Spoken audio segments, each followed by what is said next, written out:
अपाङ्गता भएका व्यक्तिहरूको अधिकार रक्षा गर्न स्थापित छाता संस्था हो राष्ट्रिय अपाङ्गता महासङ्घ नेपाल।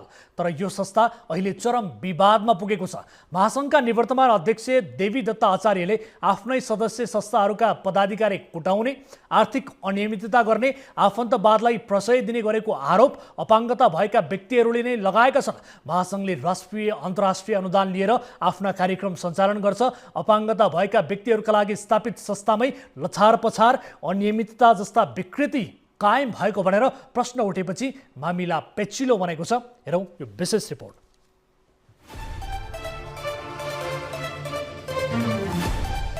एकैछिन यो दृश्य हेर्नुहोस्। दृश्यमा अपाङ्गता भएका व्यक्तिमाथि धकेला धकेल भइरहेको छ। सुरक्षाकर्मीले समेत ती व्यक्तिलाई व्हिलचेयर सहित जुरुक्क उचालेर धकेला धकेल गरिरहेका छन्। एकैछिनमा तिनै सुरक्षाकर्मीहरूले मान्छे एकातिर र व्हिलचेयर अर्को कुनातिर मिल्काइदिन्छन्। एकपटक फेरि यो दृश्य हेर्नुहोस्।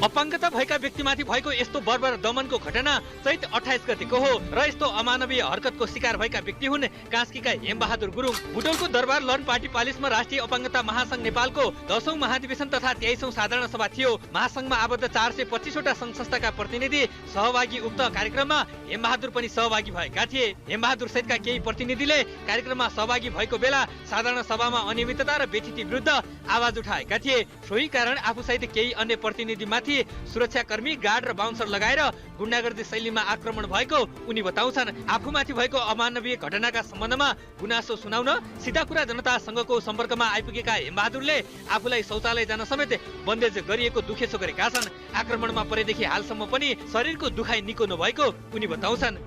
पोखरा गएपछि स्वास्थ्य जाँच गर्दाखेरि एक्सरे गरेँ, सिटी स्क्यान गरेँ, हड्डीमा समस्या छैन, तर चाहिँ मांसपेशीमा चाहिँ समस्या छ, आराम गर्नुपर्छ 3 हप्ताको भनेर भनेको थियो। मलाई पेन किलर, एन्टिबायोटिक लगायतका औषधहरू दिइरहेछ। म आराम गर्नुपर्ने मान्छे पनि, तर न्यायको खोजीको निम्ति मेरो आत्माले नमानेको हुनाले म चाहिँ जबरजस्ती फेरि न्यायको खोजीमा काठमाडौँ आउनुपर्ने बाध्यता आइलाग्यो। अहिले दुखिरहेछ तपाईँको भित्र सिल्का हान्ने अनि झमझमाउने काम भइरहेछ र पेन किलरले गर्दा अहिले केही आराम चाहिँ भएको छ। जब त्यसको एउटा समय अवधि सकिन्छ त्यसपछि त्यो पीडा फेरि सुरु हुन्छ। हेमबहादुरका अनुसार म्याग्दीकी दृष्टिविहीन महिला विमला, साधु, शङ्कर लगायतका प्रतिनिधिहरूलाई घाइते बनाइएको थियो। घाइतेहरूले उपचार पनि नपाएको र उल्टे प्रहरीले हिरासतमा लिएर मानसिक र शारीरिक यातना दिएको उनी बताउँछन्। घटनापछि न्यायको माग गर्दै निवेदन दिएका छन्। यो घटनाले आफूलाई जीवनभर बिर्सन नसक्ने पीडा दिएको उनी सुनाउँछन्। मलाई व्हिलचेयरबाट छुट्याइयो। व्हिलचेयरबाट छुट्याएपछि मलाई लछारपछार गर्दै रिसेप्सन लिएको जुन कुर्सी हुन्छ त्यहाँ लगेर थेसारियो, तेर्सो गरेर सुताउने काम भयो भने व्हिलचेयरले चाहिँ एकातिर अर्कोपट्टितिर लगेर फ्याँक्ने काम गरियो, जुन एकदमै अमानवीय, क्रूर र बर्बरतापूर्ण व्यवहार हो, जुन चाहिँ राष्ट्रिय अन्तर्राष्ट्रिय कानुनले पनि वञ्चित गरेको अथवा वर्जित गरेका कुराहरूलाई पनि उनीहरूले निर्ममतापूर्वक त्यो खालको व्यवहार गरेको हुनाले यो एकदमै अक्षम्य अपराध हो। अधिकारका लागि बनेको संस्था अपारदर्शी, भ्रष्ट र दमनकारी बनेको आरोप महाधिवेशन पनि विवादको घेरामा। महासङ्घका पदाधिकारीहरू नै नेतृत्वको विपक्षमा उभिएका छन्। उनीहरूले वर्तमान नेतृत्वले विधानको धज्जी उडाउँदै जबरजस्ती अधिवेशन सम्पन्न गरेको आरोप लगाएका छन्। देशैभरिका अपाङ्गता भएका व्यक्तिहरूको सङ्गठित रहेको संस्थामा आर्थिक अनियमिततासँगै चरम व्यथिति रहेको भन्दै आवाज उठाउँदा अमानवीय व्यवहार भोग्नु परेको वरिष्ठ उपाध्यक्ष रामबहादुर कार्कीले गुनासो गरेका छन्। चैत 27 र 28 गते सम्पन्न भनिएको अधिवेशनमा नेतृत्वले बााउन्सर र प्रहरीको बलमा जालसाजीपूर्ण ढङ्गले नयाँ कार्यसमिति घोषणा गरेको उनको दाबी छ। अधिवेशन रोक्न माग गर्दै उच्च अदालतमा रिट दायर गरिएको र अदालतले वैशाख 3 गते दुवै पक्षलाई छलफलका लागि बोलाइएको अवस्थामा म्याद तामिली भइसक्दा पनि जबरजस्ती अधिवेशन गराइएको कार्कीले बताए। तर दुःखको कुरा के हो भने अहिलेसम्म सुशासनको पाटोमा राज्यले पनि राम्रोसँगले ध्यान दिन सकेको छैन। खास गरेर हामी निर्वाचित भएर आइसकेपछि आर्थिक अपारदर्शिताका कुराहरूलाई हामीले उठायौँ। त्यहाँ जे आर्थिक अपारदर्शिताका विषयहरू छन् ती विषयहरूलाई हामीले जिल्ला प्रशासनमा पनि यो उजुरी छ र अहिले अदालतमा पनि यो विषयमा चाहिँ मुद्दा चलिरहेको।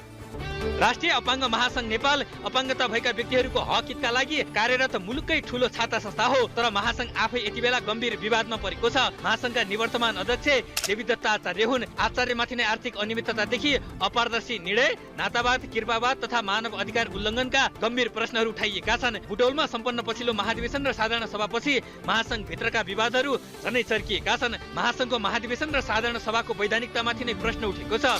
2082 चैते 26 गते जिल्ला प्रशासन कार्यालय काठमाडौँले जारी गरेको 5 बुँदे निर्देशनको पालना नभएको पदाधिकारीहरूको आरोप छ। त्यस्तै कार्यसमितिको बहुमतले बागमती प्रदेशमा अधिवेशन गर्ने निर्णय हुँदाहुँदै निर्णय विपरीत बुटौलमा किन अधिवेशन सारियो भन्ने प्रश्न उठेको छ। निर्वाचनमा मध्यरातमा फर्जी मतदान र भयपूर्ण वातावरण सिर्जना गरिएको तथा प्रतिनिधिलाई बाहिरिन बाध्य पारिएको दाबी गरिएको छ। सदस्यता वितरणमा समेत अनियमितता भएको आरोप छ।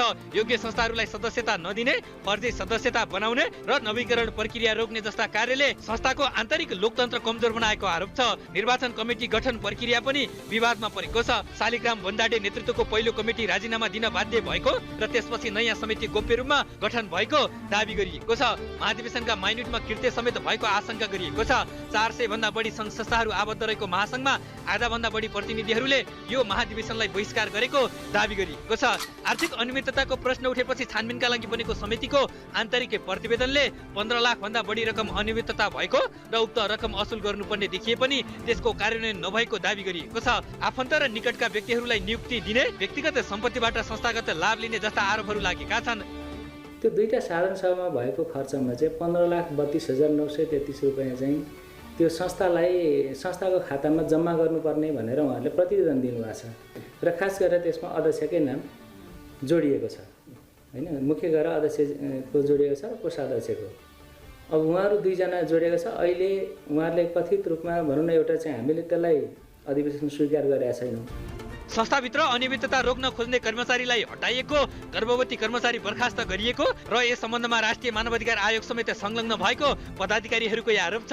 28 गतेको घटनाका सन्दर्भमा उनीहरूले प्रहरी प्रधान कार्यालय र राष्ट्रिय मानवाधिकार आयोगमा समेत उजुरी गरिसकेका छन्। हालको हुलचेयर खोसेर फाल्ने र हातपात गर्ने सुरक्षाकर्मी निर्वाचन अधिकृत जोगबहादुर खत्री र निवर्तमान अध्यक्ष देवीदत्त आचार्यमाथि अपाङ्गता अधिकार ऐन अनुसार कारबाही हुनुपर्ने, अधिवेशन स्थलको सीसीटीभी फुटेज सुरक्षित राखेर सत्य तथ्य छानबिन गरिनुपर्ने उनीहरूको माग छ।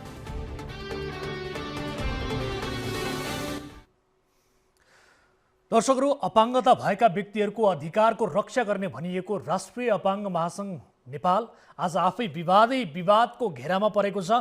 नेतृत्वमा बसेका देवीदत्त आचार्यमाथि अनियमितताका अनेकन गम्भीर आरोपहरू लागिरहेका छन्। उनी जवाब दिनुको साटो पन्छिन खोजिरहेका छन्। आरोप लाग्नु ठुलो कुरा होइन, तर त्यसबाट भाग्नु झन् ठुलो समस्याको कुरा हो। त्यसले धेरै शङ्काहरू पनि पैदा गर्छ। फोन नउठाउने, प्रतिक्रिया नदिने, पन्छिने यी कुनै पनि जिम्मेवार नेतृत्वको काम होइन। जिम्मेवार नेतृत्वले यस्तो गर्दैन। यस विषयको जवाफ लिन हामीले आचार्यलाई फोन सम्पर्क गरेका थियौँ, तर उहाँ हाम्रो सम्पर्कमा आउन चाहनु भएन। एकपटक फोन उठाउनु भएको थियो। उहाँले म गाडी चलाउँदैछु, 10 मिनटपछि कल गर्छु भनेर भन्नुभयो, तर गर्नु भएन। हामीले बारम्बार कल गऱ्यौँ, कुनै प्रकारको रेस्पोन्स आएन। उहाँले यस विषयको जवाफ कुनै न कुनै ठाउँमा पक्कै पनि दिनुपर्नेछ। तर मूल कुरा के हो भने अपाङ्गता भएका व्यक्तिहरूको आवाज बन्ने संस्थाभित्रै यस्ता विवाद आउनु लज्जास्पद विषय हो। त्यसमाथि दृश्य देख्नुभयो कसरी अपाङ्गता भएका व्यक्ति एउटा व्हिलचेयर प्रयोगकर्तामाथि निर्ममतापूर्वक बर्बर रूपमा दमन गरिएको छ। त्यो तपाईहरुले दृश्यमा पनि हेर्नु भएको छ। अत्यन्त निन्दनीय छ यो घटना। यो घटनामा विशेष गरेर राष्ट्रिय मानव अधिकार आयोगको गम्भीर रूपमा ध्यानाकर्षण होस्। प्रहरीमा उजुरी दिइएको छ, आयोगमा पनि उजुरी दिइएको छ। यस घटनाको सत्य तथ्य छानबिन गरेर यसमा संलग्नहरूलाई कडाभन्दा कडा कारबाही गरियोस्, यही अनुरोध गर्न चाहन्छौँ।